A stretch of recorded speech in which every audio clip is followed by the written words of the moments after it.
हमारे YouTube channel में आप सभी भाइयों का स्वागत है। आप जानते हैं कि हमारे साथ जो है जुड़ चुके हैं आलोक सर, जो कि एयरफोर्स में हैं। बहुत सारे विद्यार्थी तो डाउट हो रहा था कि हम तैयारी कैसे करें, मेरा मेडिकल में हो जा कि नहीं हो जा, या फिर जो है इंग्लिश हम किस तरह से पढ़े या कि नहीं पढ़े, कौन सा ग्रुप भरना था। यानी कि हज़ारों इस प्रकार के प्रश्नों तो हम जो है देखेंगे। आपके द्वारा जो प्रश्न भेजा गया है उन प्रश्नों तो हमारे श्रवण सर रखेंगे। तो चलिए शॉर्ट में टाइम तो व्यतीत न करते हुए आलोक सर से थोड़ा इनका इंट्रोडक्शन लेते हैं। उसके बाद जो है श्रवण सर जो है अपना प्रश्न पूछेंगे। Welcome to this YouTube channel. आपका एयरफोर्स के से रिलेटेड ये वीडियो बनाया जा रहा है सतीश सर के द्वारा। सबसे पहले इनको बहुत बहुत बधाई। और जो भी इंटरेस्टेड है आप अभी श्रवण सर क्वेश्चन करेंगे जो स्टूडेंट से इकट्ठा किए हैं, और जो भी बेसिक डाउट होता है जैसे मेडिकल या उसका रिटेन हो या मेरिट हो या कैसे उसका सिलेबस के बारे में जो भी है, तो एक एक करके क्वेश्चन आंसर हम लोग देखते हैं। Thank you sir. सर सबसे पहले मेरा क्वेश्चन और कुछ स्टूडेंट का क्वेश्चन रहता है कि किस क्लास के बच्चे को एयरफोर्स की तैयारी करना चाहिए। ओके, किस क्लास के बच्चों को नहीं, जैसे जो एयरफोर्स का सिलेबस है उस सिलेबस को आप तभी पूरा करेंगे जब 11th-12th आप क्रॉस करेंगे। आप अगर 10th में है तो मेरा एडवाइस रहेगा कि 11th-12th में जब आप पढ़ रहे हैं तो फिजिक्स और मैथ दो चीज़ों को बहुत ही अच्छे तरीके से पढ़ें। एयरफोर्स के अलावा जो भी टेक्निकल चीज़ रेलवे हो या जेई हो, अलग अलग बहुत सारे कॉम्पिटिटिव एग्जाम होते हैं, सबके लिए फिजिक्स और मैथ कंपलसरी है। तो फिजिक्स और मैथ अच्छे से पढ़े, एटलीस्ट एनसीईआरटी लेवल को पूरा अच्छे से कवर करें। और इंग्लिश होता है तो वो भी आप इंग्लिश तो ऐसे पार्ट्स ऑफ स्पीच ही उसका सिलेबस होता है। तो आप 10th तक हैं, अगर इंग्लिश ग्रामर आपको पढ़ाया जा रहा है तो पार्ट्स ऑफ स्पीच अच्छे से कवर करें। नाउन, प्रोनाउन, वर्ड, वर्ब जहाँ तक आपको कवर करना है वहाँ तक अच्छे से पढ़े। बाकी 11th-12th में आने के बाद आप फिजिक्स और मैथ को अच्छे से पढ़े, तब जाकर एक्स ग्रुप आपका एग्ज़ाम क्लियर होगा। सर कुछ क्वेश्चन और है, क्या यहाँ पर गांव के में कुछ आदमी क्या होता है स्टूडेंट को डरा देते हैं, जैसे तू जब तक बाहर यानी किसी बड़े शहर में नहीं जाएगा पढ़ने तब तक एयरफोर्स नेवी का एग्ज़ाम नहीं निकलेगा। क्या ऐसा बात है सर? तैयारी करने के लिए बाहर या किसी बड़े शहर में ही जाना पड़ेगा? नहीं है, ऐसा नहीं होता है। जैसे मैंने कहा कि सिलेबस जो भी है उसका सिलेबस आप घर में अगर यूट्यूब के माध्यम से ही अगर सिलेबस कवर आप कर पा रहे हैं तो आप घर में ही तैयारी करें। मेनली है कि सिलेबस कवर करना है। आप कोटा भी जाके वही सिलेबस पढ़े या घर में पढ़े, कहीं भी आपको वही पढ़ना है। फिजिक्स एनसीईआरटी लेवल तक कमांड करना ही करना है। आप उसके ऊपर कर लिए बेहतर, उससे नीचे अगर लेवल आपका है तो एग्ज़ाम में दिक्कत होगी। सर तो एयरफोर्स की तैयारी के लिए कौन कौन सा बुक से पढ़ना बेहतर होगा ताकि एयरफोर्स एक ही अटेम्प्ट में निकल जाए? जैसे 11th-12th में अगर करंट स्टूडेंट है तो आप तो एनसीईआरटी लेवल जो आपके कोचिंग और स्कूल में पढ़ाई हो रही है उसको अच्छे से कवर करें। फिजिक्स और मैथ, फिर से कह रहा हूँ, फिजिक्स और मैथ को। केमिस्ट्री अगर इंटरेस्टेड है ठीक है पढ़ लीजिए, केमिस्ट्री एग्जाम में नहीं आता है। फिजिक्स और मैथ एयरफोर्स के लिए बेहतर अच्छे से पढ़ना होगा 11th-12th। और 12th पास है तो आपको किसी कोचिंग का शॉर्ट नोट, सारे कोचिंग का लगभग म्यूचुअल होता है, सब कॉपी करते हैं एक दूसरे का, तो किसी भी कोचिंग का आप शॉर्ट नोट पूरा कर सकते हैं।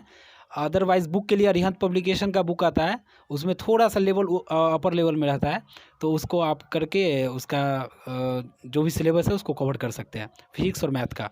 और इंग्लिश के लिए मेरा सजेशन ये रहेगा, राम सर का एक वीडियो यूट्यूब पे आता है, राम सर करके सर्च कीजिएगा तो यूट्यूब पे आप इंग्लिश का सर्च कीजिए और राम सर का एयरफोर्स का सिलेबस उसने अच्छे से छोटे छोटे क्लिप में कवर किया है, तो उसको पढ़िए, लिखिए, फिर समझिए और उसके बाद प्रैक्टिस सेट पे जाइए, बनाइए कि हमसे बन रहा है कि नहीं।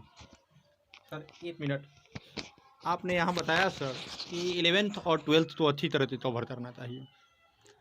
तो गाँव के विद्यार्थी तो 11th और 12th कवर तो हो नहीं पाता है, जितना ही हो पाता है उसमें न्यूमेरिकल का क्या रोल रहता है ये ज़रा बताइएगा। बहुत ही अच्छा क्वेश्चन है। एयरफोर्स के एग्ज़ाम में जो न्यूमेरिकल क्वेश्चन होता है लगभग 10 से 20% ही होता है। देखा गया 2-4 एग्ज़ाम का मेरा एक्सपीरियंस है। 3 एग्ज़ाम रिटेन मैंने खुद निकाला था, कुछ वजह से 2 में छट गया था, तीसरा लास्ट अटेम्प्ट में मेरा फाइनल हुआ। तो जो न्यूमेरिकल होता है 10 से 20% होता है, और उसका भी लेवल एनसीईआरटी लेवल ही होता है। तो एनसीईआरटी लेवल आप कवर कर रहे हैं तो वो उस लेवल का न्यूमेरिकल आपका कवर हो जाएगा। सर कुछ क्वेश्चन है, कोई इंग्लिश का क्वेश्चन है सर, क्योंकि जब गांव से जब बिलोंग करते हैं तो गांव के स्टूडेंट का इंग्लिश बहुत ही वीक रहता है। अब वीक रहता है जिसके कारण इंग्लिश में पैसेज में, एयरफोर्स में जो पैसेज आता है और उसके बाद सैनोनेम और एंटोनेम में बहुत ही प्रॉब्लम का सामना करना पड़ता है। इसके लिए सर इसका कुछ सोल्यूशन बताइए जो। इंग्लिश और सिनोनिम एंटोनिम दोनों अलग अलग चीज़ है। इंग्लिश पूरा का पूरा एक लैंग्वेज है, सिनोनिम एंटोनिम आपके एयरफोर्स का एक सिलेबस का एक छोटा सा टॉपिक है। तो मैं इंग्लिश के बारे में स्पेशली कहूँगा, सही बात है कि इंग्लिश में बहुत लोगों को दिक्कत होता है, मुझे भी हुआ था। मैंने कोई इंग्लिश का कोचिंग नहीं किया था।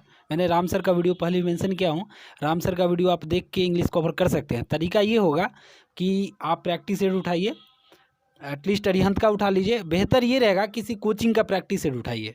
वो जो है डून डिफेंस एकेडमी देहरादून में एक है, तो वहाँ से ही एयरफोर्स का जो प्रैक्टिस सेट बनता है तो उसको लोग कॉपी पेस्ट कर लेता है, सारे कोचिंग वाले के पास अवेलेबल है। तो वहाँ का प्रैक्टिस सेट उठाइए।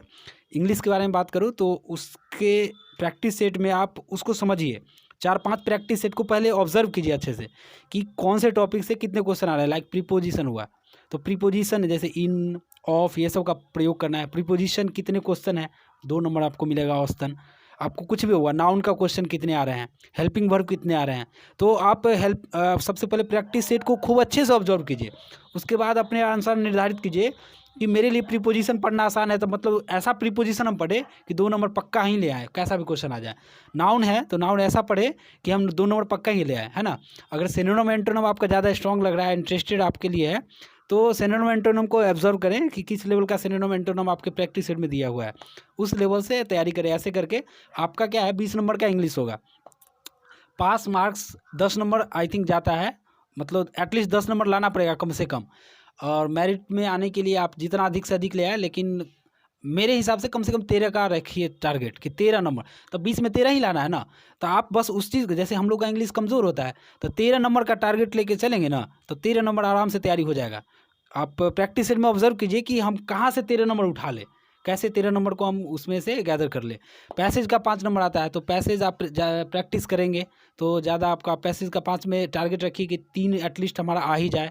प्रीपोजिशन 2 नंबर का हुआ, जैसे हम बताए। हेल्पिंग वर्ब आसान होता है, आर्टिकल्स आसान होता है, ए एंड द का प्रयोग 1 नंबर आता ही आता है, प्रत्येक प्रैक्टिस सेट में आप देखेंगे। तो ऐसे करके अपना सिलेबस खुद तैयार कीजिए कि 13 नंबर टारगेट रखिए। मैंने भी ऐसे ही किया था। जैसे आर्टिकल हुआ, प्रीपोजिशन हुआ, नाउन हुआ, सिनोनिम एंटोनिम का तो सही बात है मैंने तैयारी भी नहीं किया था, क्योंकि वो कहाँ से आ जाएगा क्या है तो पता ही नहीं है। तो जो याद है ठीक है, नहीं बना तो अपना देख लेंगे वही एग्ज़ाम में जैसे जो होगा। लेकिन 13 नंबर का ऐसा तैयारी किए थे प्रैक्टिस सेट से ऑब्जर्व करके कि प्रीपोजिशन का तैयारी कर लेते हैं ऐसा कि 2 नंबर नहीं छूटेगा। तो ऐसा ही हुआ मेरे साथ। इंग्लिश में भी कभी फेल नहीं हुआ, 3 बार रिटन मेरा क्लियर हुआ था, और ऐसे ही हुआ था। राम सर का वीडियो में सारे टॉपिक्स का अलग अलग क्लिप है। आप प्रीपोजिशन पढ़ना चाहते हैं तो प्रीपोजिशन राम सर के वीडियो में जाके आप प्रीपोजिशन का ये कीजिए, उसको नोट्स बनाइए, फिर आप प्रैक्टिस सेट में जाके देखिए दोबारा कि प्रीपोजिशन का क्वेश्चन आपके उस कॉन्सेप्ट से सॉल्व हो रहा है कि नहीं, जो आप यूट्यूब में देखे हैं वो कॉन्सेप्ट आप यूज़ कर पा रहे हैं कि नहीं। तो ऐसे इंग्लिश का तैयारी किया जा सकता है, कुछ टफ नहीं होता है ऐसा। मैंने इंग्लिश का कोचिंग कहीं नहीं किया, राम सर का वीडियो से ही मेरा हो गया था सब।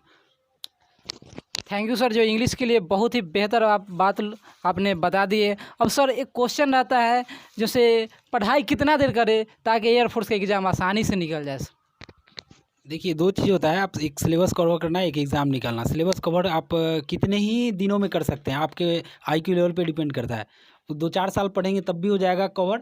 और फिजिक्स मान लीजिए आपका जो सिलेबस है उसको पहले समझना चाहिए कि जो 11th-12th का फिजिक्स है एनसीईआरटी लेवल तक ही, ज़्यादा नहीं, और मैथ है, और इंग्लिश का आपको पार्ट्स ऑफ स्पीच हम लेके चलते हैं।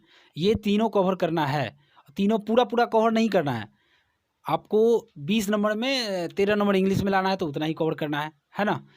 और इसी हिसाब से आप देख लीजिए कि मैथ का 25 नंबर का होता है तो एटलीस्ट 20 का टारगेट रखिए। जो भी आपका, जैसे मैथ मेरा इंटरेस्टिंग था तो हम उसमें 23 का टारगेट रखते थे कि ताकि ओवरऑल जो टोटल मार्क्स हो मेरा ज़्यादा से ज़्यादा हो और मैथ में बनने में कोई दिक्कत नहीं हो।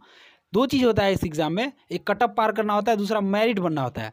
एग्ज़ाम आपका 3 स्टेप में होता है। एक फिजिक्स का 25 नंबर का एग्ज़ाम होगा, फिर आपका कंप्यूटर बंद हो जाएगा, फिर अगला आएगा 25 नंबर मैथ का आएगा 25 मिनट के लिए, तो उसका पिछला भी 25 मिनट, मैथ का भी 25 मिनट के लिए डिस्प्ले पे आएगा, सॉल्व कीजिए 25 नंबर, फिर बंद हो जाएगा, फिर इंग्लिश का आएगा 20 नंबर का। तो 25, 25, 50 और 20, 70 नंबर का इस पैटर्न में आपका एग्ज़ाम होगा। अलग अलग कटअप ऐसे जाता है कि आपका 25 का मैथ हुआ है तो 12 या 13 कटअप जाएगा, मतलब एटलीस्ट उतना लाना है तब आप ऐसे अगर मान लीजिए कि 40 ले आए टोटल, आप मैथ में 10 नंबर है, तो नहीं आप आगे उसका आपका मेरिट नहीं बन पाएगा, रिजल्ट ही नहीं आएगा, मेरिट दूर। तो आपको पहले कटअप पार करना है। तो कटअप का वही है 25 में 13, आपको मेरिट में लाना है तो टारगेट रखिए कि 25 में 20 ऐसे करके, जो इंटरेस्टिंग है उसमें 23 ऐसे करके, ठीक है। तो मैथ का उसी हिसाब से तैयारी कीजिए, फिजिक्स का भी उसी हिसाब से और इंग्लिश का भी उसी हिसाब से, अपने इंटरेस्ट के हिसाब से दोनों चीज़ का ध्यान रखिए। कटअप भी पार करना है और मेरिट में भी आना है, ठीक है। सर एयरफोर्स में एक्स ग्रुप और वाई ग्रुप और बोट यानी एक्स वाई क्या होता है सर, इसको थोड़ा डिटेल से समझा दीजिए। देखिए, एक्स ग्रुप टेक्निकल ग्रुप को और Y group non technical group को बोलते हैं। दोनों को पेमेंट में थोड़ा सा अंतर होता है। टेक्निकल अलाउंस जुट जाता है आपका करीब 8,000 के करीब, और उसका डी जो होता है महंगाई भत्ता, DRS अलाउंस, तो वो आपका बढ़ जाता है। एग्ज़ाम की बात करूँ तो मैथ आता है टेक्निकल के लिए। अगर आप एक्स ग्रुप का पेपर दे रहे हैं तो आपको मैथ का एग्ज़ाम 25 नंबर का देना होगा, और नॉन टेक्निकल दे रहे हैं तो आपका मैथ नहीं आएगा, उसकी जगह रागा होता है। रागा में आपका रीजनिंग और जनरल नॉलेज का टाइप का क्वेश्चन रहता है। तो जिसका मैथ कमज़ोर है उसके लिए वाई ग्रुप ऑप्शन होता है, यानी नॉन टेक्निकल जिसको बोलते हैं, ठीक है। पेमेंट कम करने का तो बहुत कम नहीं होता है, ठीक ठाक होता है, जीवन चल जाएगा अच्छे से। तो वाई ग्रुप का भी ठीक ठाक होता है, बट उसका एग्ज़ाम अगर आपका मैथ सही नहीं है तो वाई ग्रुप आप वो कर सकते हैं, तैयारी कर सकते हैं। वाई ग्रुप में आपका फिजिक्स वही रहेगा क्वेश्चन जो एक्स ग्रुप के लिए होता है, इंग्लिश वही रहेगा जो एक्स ग्रुप के लिए होता है, मैथ नहीं रहेगा, उसकी जगह रागा रहेगा 30 नंबर का। रागा में रीजनिंग और जनरल नॉलेज, जनरल साइंस का क्वेश्चन रहता है। सर एग्ज़ाम निकल जाता है उसके बाद क्या प्रोसेस होता है, या फिजिकल होता है या पहले मेडिकल होता है सर? देखिए, पहले तो एक ही दिन में हो जाता था, अभी क्या है कि आपका रिटन एग्ज़ाम होगा, फिर 1 और 2 वीक, आई थिंक ज़्यादा से ज़्यादा 3 वीक में रिटन का रिजल्ट देता है। फिर आपका फिजिकल के लिए PFT एग्ज़ाम के लिए, जिसको फिजिकल फिटनेस टेस्ट PFT, उसी को फेज़ 2 एग्ज़ाम भी बोलते हैं। फेज़ 1 जो आपको रिटन लिया वो, फेज़ 2 आपका वही जो फिजिकल होता है या PFT टेस्ट होता है वो एग्ज़ाम होता है। तो उसमें होता है 1600 मीटर दौड़ 6.5 मिनट में पूरा करना है। तो टाइम कम नहीं देता है, दूरी भी 1600 मीटर ही रखता है, आर्मी की तरह नहीं करता है। तो रनिंग हो गया, उसका पुशअप रहता है, 10 पुशअप मारना है। टाइम उसके लिए लिमिट नहीं रहता है, अप डाउन अच्छे से वो करवाता है, कोई दिक्कत नहीं है, कोई हड़बड़ी नहीं है उसमें। तो पुशअप हो गया, उसका सीटअप होता है, सीटअप 20 होता है। सीटअप पुशअप कैसे होता है आप यूट्यूब पे देख सकते हैं। तो सीटअप 20 होता है, उसके लिए भी कोई टाइम लिमिट नहीं है, वो व्हीसिल से करता है अप डाउन। तो वो है, बस 3 है और कुछ नहीं होता है फिजिकल में। अगर फिजिकल क्लियर कर दिए हैं तो फिजिकल में आर्मी के जैसे ये भी नहीं है, बिहार पुलिस के जैसे कि आप बहुत जल्दी आ गए तो ज़्यादा मार्क्स हो गया, मेरिट में बन गया, ऐसा भी नहीं है। आप फिजिकल बस क्लियर करना है, आप 6.5 मिनट में ही रनिंग कंप्लीट कर लो।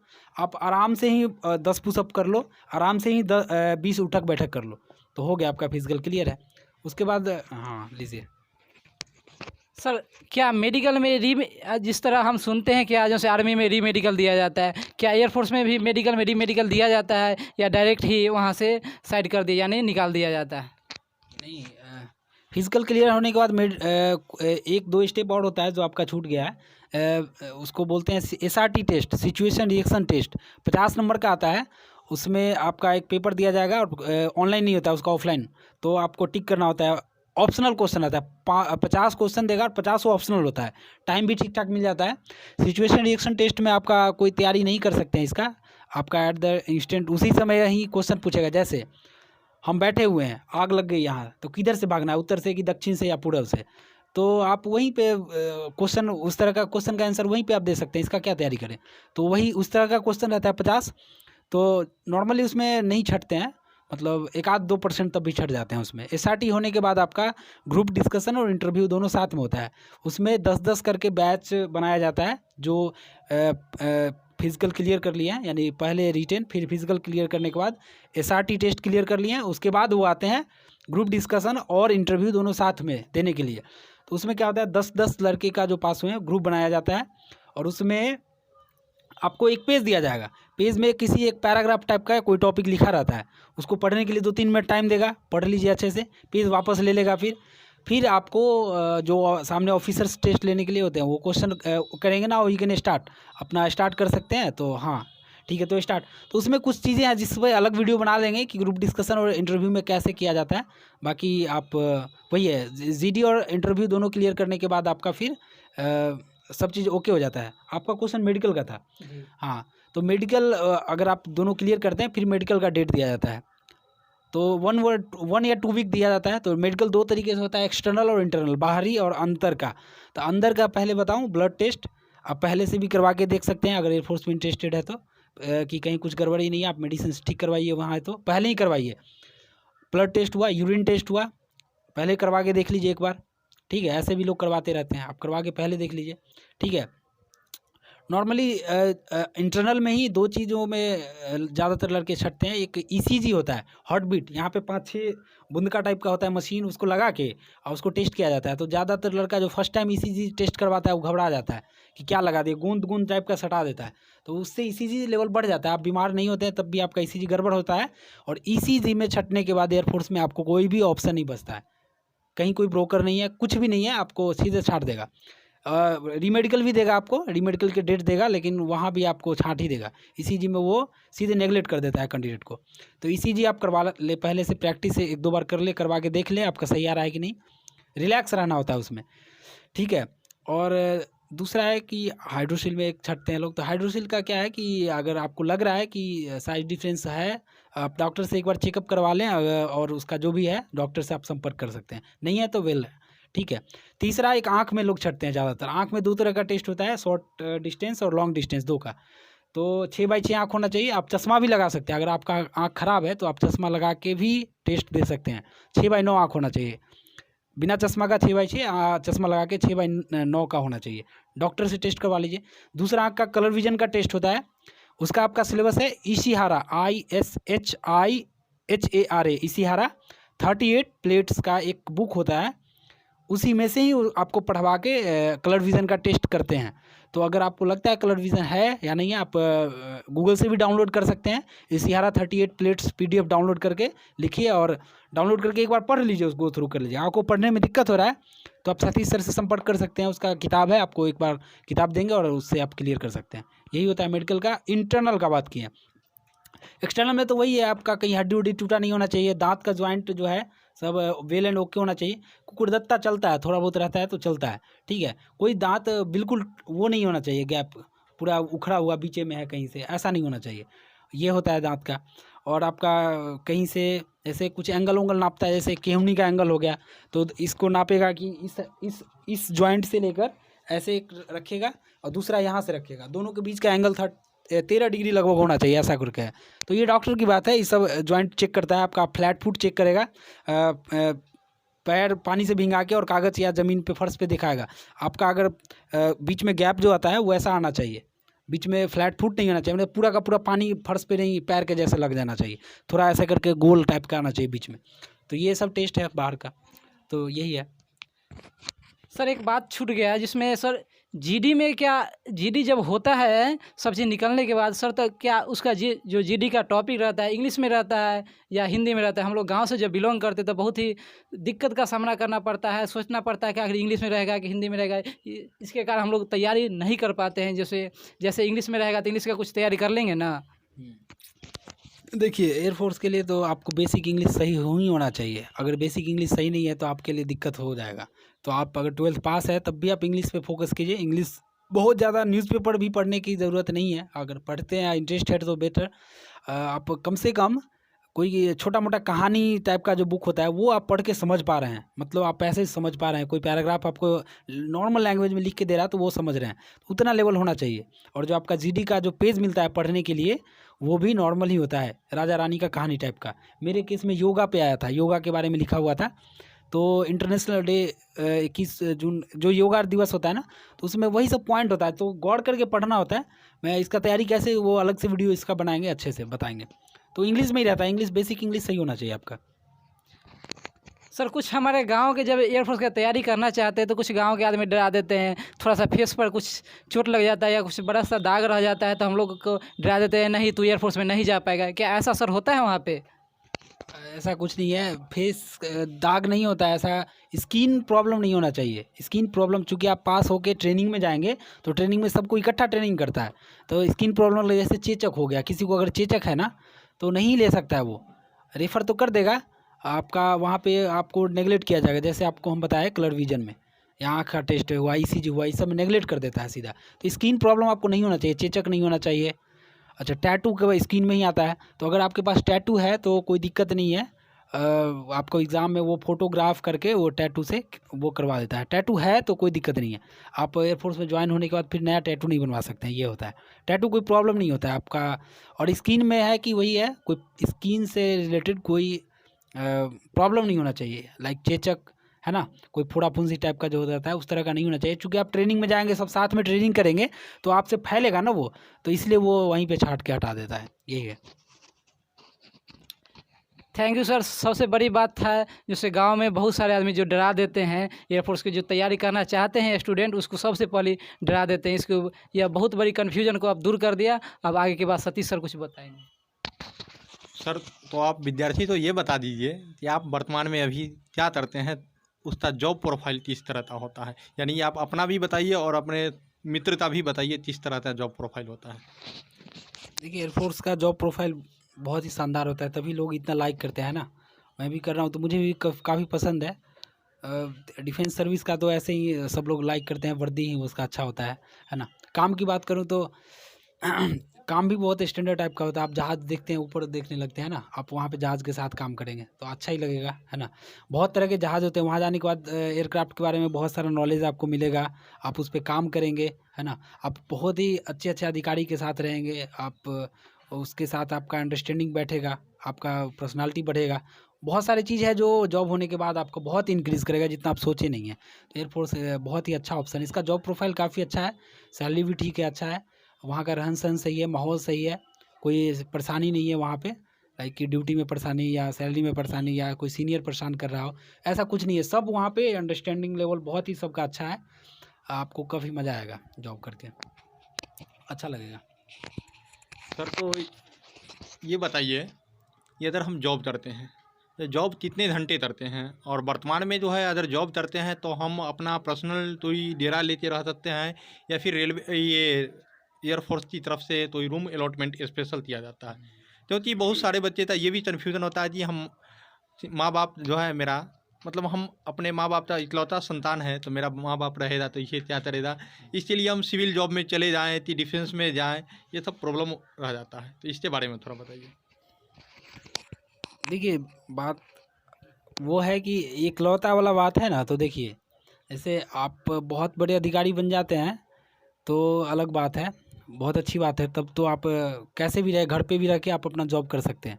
और या तो आप आईटी सेक्टर में कहीं जाते हैं तो आजकल वर्क फ्रॉम होम का सिस्टम है, घर से ही अपना काम करें। डिफेंस की बात करूँ तो डिफेंस भैया थोड़ा सा ड्यूटी के मामले में टफ माना जाता है, और सही भी है। अगर उसमें नेग्लिजेंसी होगा तो देश के लिए खतरा है, तो ये चीज़ सही भी नहीं है। हम लोग भी बड़े मैंने अच्छे से इंटरेस्ट लेके करते हैं काम को। बाकी रहा कि फैमिली का, तो कभी दिक्कत नहीं होता है।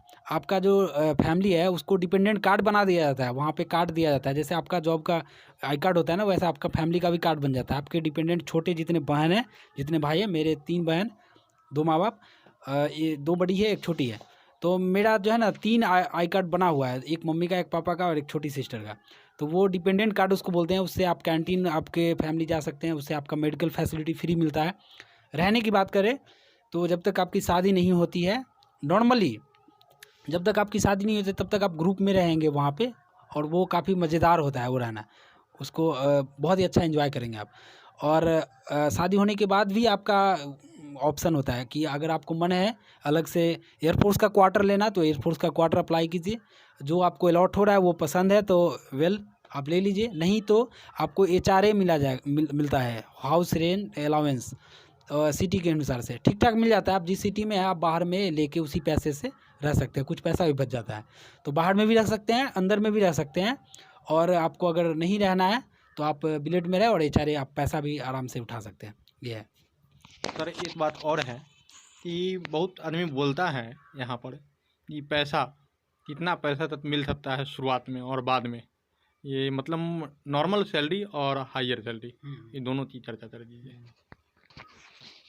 देखिए, एयरफोर्स का जो नॉर्मल सैलरी है, ड्यूरिंग ट्रेनिंग आप जब पास आउट होकर यहाँ ट्रेनिंग में जाते हैं, आप एग्ज़ाम सारे क्लियर करके, तो ट्रेनिंग के दौरान 12,200 रुपये मिलते हैं ऑन अकाउंट। आपका अकाउंट वहाँ खुलवा दिया जाएगा किसी भी बैंक में, आपको कुछ नहीं करना है, अकाउंट खुलवा के आपको उस पर 12,200 रुपये ऐसे करके, हमको याद नहीं है। जो बचता है पैसा, और भी पैसा मिलता है जो आपको ट्रेनिंग कंप्लीट करने के बाद एरियर के रूप में दिया जाता है। उसमें कुछ इंटरेस्ट भी लगा के दिया जाता है। मतलब आप 2 साल का ट्रेनिंग अगर आपका है 6 महीना का बेसिक ट्रेनिंग है, वो सबको करना है। उसके बाद आपका ट्रेड अलॉट होगा कि कौन सा जहाज़ पे आप काम करेंगे, है ना। तो ऐसा करके आपको फिर भेज दिया जाता है दूसरा ट्रेनिंग में, ट्रेड ट्रेनिंग जिसको बोलते हैं। तो वो डिपेंड करता है आपका कौन सा ट्रेड मिला है। किसी का 13 महीना का ट्रेनिंग होता है, किसी का 22 महीने का, किसी का 24 महीने का। तो उसके अनुसार आफ्टर ऑल आपका जब टोटल ट्रेनिंग ख़त्म हो गया तब तक आपको 12,200 मिलेंगे। ट्रेनिंग ख़त्म हो जाने के बाद आपको जो भी पैसे बन रहे हैं, बच रहे हैं आपके महीने में जो नहीं मिले हैं, वो सारे इकट्ठा मिल जाते हैं। लगभग 7-8 लाख रुपए के करीब मिल जाते हैं। अभी 2 साल बाद जाएंगे तो और बढ़ेगा ऐसा करके। तो उसको भी जोड़ दिया जाए तो मेरे हिसाब से सिर्फ सैलरी आपकी जो ऑन अकाउंट आती है वो 12,200 है, लेकिन अगर उसको जोड़ दिया जाए तो लगभग आपको 42-43 हज़ार रुपया आप ट्रेनिंग के दौरान ही आप कमाने लगते हैं। ट्रेनिंग पास आउट होने के बाद जब आपकी पोस्टिंग होती है तो आपको बहुत सारे अलाउंस जोड़ दिया जाता है, जैसे टीए ट्रैवलिंग अलाउंस जोड़ दिया जाता है, उसका फिर डीए, है ना। एचआरए जोड़ दिया जाता है। और भी है, सीपीए में बोलते हैं कंपोजिट पर्सनल मेंटेनेंस अलाउंस होता है ना। आपको एयरवर्दीनेस अलाउंस होता है ना। बहुत सारे अलाउंस जुड़ता है, मुझे भी याद नहीं है, लगभग मतलब 8-10 अलाउंस है जो जुड़ता है। तो टोटल मिला के लगभग 50,000 करीब आपका ऑन अकाउंट पैसा आएगा आफ्टर ट्रेनिंग कंप्लीट होने के बाद, ठीक है। और उसमें कुछ कटता है पैसा आगे है जो आपको रिटायरमेंट के टाइम में मिलता है, वो आगे की बात है। लेकिन ऑन अकाउंट आपका वही है, लगभग 50,000 आ जाता है। 50, कभी 52 आ जाएगा, कभी 50 आ जाएगा, कभी 48। तो ऑन एवरेज 50 आ जाता है। सर अभी एक प्रश्न आया है मेरे पास, ठीक है। प्रश्न में ये है कि मैट्रिक और इंटर में कितना परसेंटेज रहेगा तो हम तैयारी कर सकेंगे। अभी जस्ट प्रश्न आया है मेरे पास। अच्छा, ये जो है परसेंटेज वाला सिस्टम पहले था कि ऑफलाइन जब एग्ज़ाम होता था तो आपका बहुत ज़्यादा परसेंटेज हाई होना चाहिए तब जाके एडमिट कार्ड भेजता था। आपको रिटन एग्ज़ाम उससे पहले नहीं देने दिया जाता था। लेकिन अभी ये सिस्टम ख़त्म हो गया, ऑनलाइन एग्ज़ाम ले रहा है। CASAB करके एक साइट है, वहाँ देख सकते हैं आप। तो 55% से ज़्यादा अगर आप हैं 12th में, इंग्लिश में भी अगर आपको 50% से ज़्यादा अंक हैं तो आप फॉर्म भरने में एलिजिबल हैं।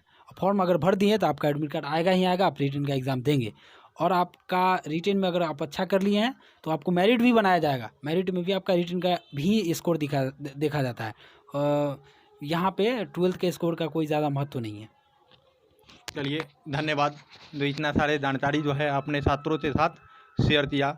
और भी अगर आपको कोई डाउट लगता है तो आप हमारे कमेंट बॉक्स में ज़रूर करें, और कमेंट बॉक्स में ही उसका जवाब मिल जाएगा।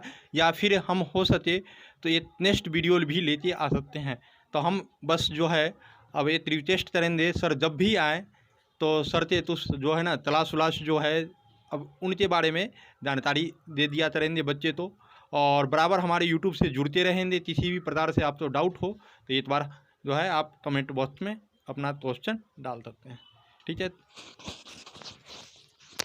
सर की एक बात बहुत ही अच्छी लगी, क्योंकि सर बताया जैसे अगर कभी भी किसी भी स्टूडेंट को अगर एयरफोर्स के से रिलेटेड किसी भी प्रॉब्लम में अगर फंस गए हैं एग्ज़ाम से रिलेटेड, या कुछ भी समझ नहीं आता है, तो सर से एक बार संपर्क करें, हमारे यूट्यूब चैनल से संपर्क करें। हर बात का आपका सोल्यूशन इसी यूट्यूब चैनल पे दिया जाएगा। दोस्तों, हमारे देश के असली हीरो यही हुए, न कि हुए बहुत सारा बॉलीवुड इंडस्ट्री के हीरो होते हैं, वो नहीं हुए। सबसे पहले सर को सैल्यूट हमारे यूट्यूब चैनल पर आने के लिए और देश की बड़े हीरो के लिए। सर